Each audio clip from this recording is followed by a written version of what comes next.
নতুন সূর্য ওঠার মধ্য দিয়ে বরণ করে নেওয়া হয়েছে বাংলা নববর্ষ ১৪৩৩। পুরনো বছরের সব জীর্ণতা আর সংকীর্ণতা পেছনে ফেলে নতুন উদ্যমে বাঁচার অনুপ্রেরণায় জেগেছে দেশ। সিলেটেও তার ব্যতিক্রম নয়। সকাল থেকে নগরে বইছে বৈশাখী বরণের আমেজ। লাল সাদা শাড়ি পাঞ্জাবি পরে আনন্দে মেতেছেন নারী পুরুষ ছোট বড় সবাই। সম্প্রীতির বার্তা সবার অন্তরে। অনেক ভালো লাগছে।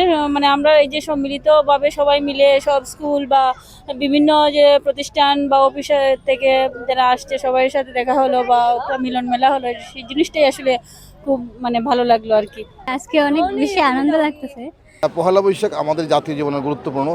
ধর্ম মত নির্বিশেষে সকলের কাছে এই দিনটি হচ্ছে ইউনিক, এবং আমরা চাই আগামী বছরটা আমাদের সুন্দর কাটুক, ব্যক্তি জীবনে, পারিবারিক জীবনে, সমাজ জীবনে, রাষ্ট্রীয় জীবনে। আজকের যে আনন্দ বার্তা সবার মধ্যে ছড়িয়ে পড়ুক।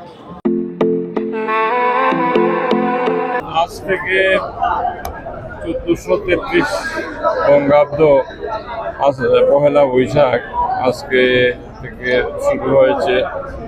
আমরা নববর্ষের শুভেচ্ছা নগরবাসীকে জানাচ্ছি।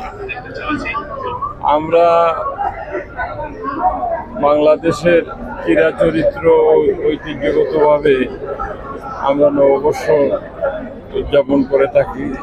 এই বাংলা নববর্ষে আমাদের প্রত্যাশা থাকবে নগরবাসীর কাছে যে আগামী দিনগুলোতে যাতে এই নগরকে আমরা একটা সুন্দর নগরী হিসাবে পরিচয় করে দিতে পারি, এবং এই নগরের আমাদের যে বহুবিধ সমস্যা আছে, বিশেষ করে অতিবৃষ্টিতে জলবদ্ধতা অথবা নগরের বিভিন্ন ময়লা আবর্জনা যত্রতত্র ফেলে রাখা, এইগুলোকে পরিষ্কার পরিচ্ছন্ন করে নগরবাসী যে বাসযোগ্য একটি নগর হিসাবে এবং আধুনিক নগর হিসাবে আমরা প্রতিষ্ঠা করতে পারি।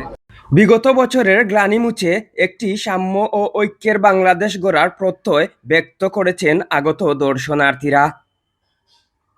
এম কে তুহিন, আধুনিক কাগজ।